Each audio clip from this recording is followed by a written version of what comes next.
अश्विनी शाही जी, जो सवाल मैंने आनंद दुबे जी से किया, एक तो दयानिधि स्टालिन का प्रश्न है, आप लोगों ने इसको सीधे जनसंहार से जोड़ दिया, क्या ये उचित है?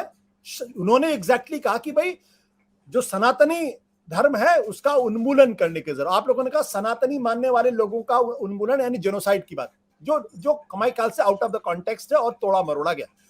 हम सत्य हिंदी फिर एक बार कहता है कि जो दयानिधि स्टालिन ने जो बयान दिया उसको हम उचित नहीं मानते हैं और उसको हम निंदनीय मानते हैं, लेकिन क्या ये भाषा को तोड़ना उचित है? जी आशुतोष जी, देखिए उदयनिधि मारन जी ने जो कहा है वो बहुत स्पष्ट है, आपने दिखाया भी है और अपने बयान पर वो कायम भी हैं।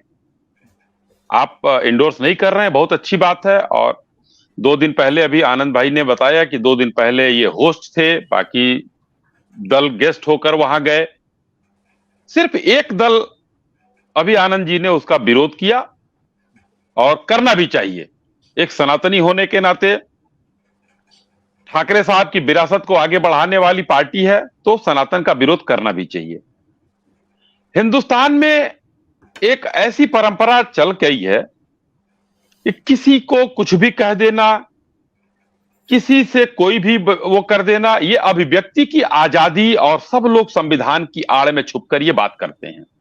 इस संविधान में हमको यह इस अनुच्छेद में दिया है कि अभिव्यक्ति की आजादी है, लेकिन उसमें कहीं यह नहीं लिखा है कि अभिव्यक्ति की स्वच्छंदता भी है। कुछ भी बोल देंगे। अगर सनातन को डेंगू, मलेरिया, इस तरीके कोरोना, ये समूल नाश करने की योजना बनती है तो वो जिस सभा में बोल रहे थे वो पूर्व नियोजित सभा थी, इरेडिकेशन ऑफ सनातन धर्म, यही उसका शायद टाइटल था। और मेरी समझ में उन्मूलन ही होता है उसका मतलब। आज उन्होंने इस बात को कहा क्योंकि सनातनी जो हैं बड़े सहिष्णु होते हैं, और बार बार कहा जाता है कि एक कांग्रेसी गृहमंत्री ने ही कहा था कि हिंदू आतंकवाद है, असहिष्णु हैं हिंदू। किसी एक मंत्री ने कहा कि भाई ये क्या, हिंदू आतंकवाद के बाद आगे बोको हराम से तुलना सलमान खुर्शीद साहब ने कर दी। तो ये कांग्रेस का तो एक कल्चर रहा है कि हिंदुस्तान सनातन के खिलाफ, और जब जरूरत पड़ती है, जैसे देखिए अभी आपने कमलनाथ जी का बयान दिखाया, वहां चुनाव है तो वो हिंदुत्व की तरफ भाग रहे हैं। पंकज भाई ने कहा तो कि हाँ हम इसको जो है इंडोर्स नहीं करते हैं, मगर पंकज जी आपकी मोहब्बत के दुकान चलाने वाले जो प्राइवेट लिमिटेड कंपनी के लोग हैं, चाहे सोनिया जी, प्रियंका जी, राहुल जी, किसी का ना तो कोई बयान आया, ना तो किसी का कुछ एक ट्वीट आया।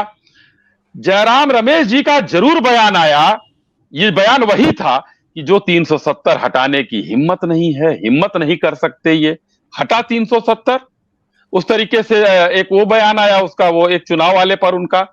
लेकिन कोई व्यक्ति ये बयान देता कि सनातन के उन्मूलन की बात हो रही है तो मैं मान लेता कि चलिए कांग्रेस जो है इसके खिलाफ है। बयान तो आपने दूसरा दिया। लेकिन आशुतोष जी मैं ये कहना चाहता हूं, अगर ये पंथ निरपेक्ष, धर्म निरपेक्ष राष्ट्र की हम बात करते हैं कि हमारे संविधान में है, तो आखिर ये सनातन के उन्मूलन की बात क्यों हुई? सामाजिक न्याय की जब बात होती है तो क्या लिखा है कि सर्वधर्म समभाव की बात हम करते हैं। तो सर्वधर्म समभाव में सनातन जो 1000 साल से मिटाने की कोशिश की जा रही है, आप भी वही मुगल कालीन काम कर रहे हैं, वही अंग्रेजों का काम कर रहे हैं। आज जो आप काम कर रहे हैं, भले ही आपका फायदा हो उधर द्रविड़ राजनीति में, कुछ भी हो सकता है। मगर 2 बातें और कह के अपनी बात को समाप्त करता हूं कि देखिए नुपुर शर्मा, सब लोग भूले नहीं होंगे, नुपुर शर्मा आज कहां है किसी को पता नहीं। अगर नुपुर शर्मा आज निकल कर कह दे कि मैं अपने उस बयान पर कायम हूं, तो मुझे नहीं लगता है 1 हफ्ते तक वो रह पाएंगी इस धरती पर। लेकिन ये मारन, ये क्या कहते हैं, उदयनिधि जो स्टालिन है, इन्होंने कहा है कि मैं अपनी बात पर कायम हूं। तो नुपुर शर्मा को मैं कहना चाहता हूं आपके इस प्रतिष्ठित चैनल के माध्यम से, उन माननीय महामहिम जजों से कि जिन्होंने नुपुर शर्मा पर टिप्पणी की थी, मौखिक टिप्पणी आई थी, स्वतः संज्ञान लिया गया था, तो इस सनातन जो कि हमारा आदि और अंत है, आदि से शुरू हुआ है अंत तक रहेगा, उस पर स्वतः संज्ञान उनको लेना चाहिए। क्यों नहीं लिया गया? और मुकदमा दर्ज होना तो अलग बात है कि दिल्ली में दर्ज हुआ, पटना में दर्ज हुआ, वो तो मुकदमे दर्ज होते रहते हैं, मगर सनातन के खिलाफ बोलकर ये क्या साबित करना चाहते हैं? और दूसरा, क्या मुंबई में ये एजेंडा तय हुआ था कि आखिर सनातन पर कुठाराघात करना है, सनातन के उन्मूलन की बात करनी है? ये इंडी अलायंस के लोग बताएंगे। जी ठीक है, बट क्या आपको लगता है बाबा साहब अम्बेडकर के खिलाफ एफआईआर दर्ज होनी चाहिए थी, जो उन्होंने भाषण दिया था 1936 में, जो किताब उन्होंने लिखी है? मैं तो देखिए, बाबा साहब अंबेडकर का सम्मान सब लोग करते हैं, हम भी कर रहे हैं, संविधान लिखा है, लेकिन संविधान से इतर किताब उन्होंने लिखा है, और मैं तो कहता हूं कि आज लिखे होते तो मुकदमा हो जाता। ये उस समय की बात थी, जनता भूल चुकी है। इसमें मैंने कहा आज लिख के कोई बाबा साहब अंबेडकर लिखते तो हो जाता मुकदमा। बट अश्विनी जी, ये किताब अभी भी मार्केट में सर्कुलेशन में, लोग इसको पढ़ते हैं, अभी भी ये किताब नहीं, कोई बात नहीं। तो बाबा साहब को कहां से हम ले आएंगे? नहीं, मुकदमा दर्ज होगा तो हम बाबा साहब को कहां से खोजेंगे? बाबा साहब लिखकर चले गए, तो जो चला गया इस धरती पर ही नहीं है, सनातन इस धरती पर है, उसके उन्मूलन की बात हो रही है, और हम लोग बाबा साहब की बात कर रहे हैं, हम संविधान के खिलाफ नहीं है। जी, क्या बाबा साहब के उस बयान के या उस किताब की निंदा करते हैं आप?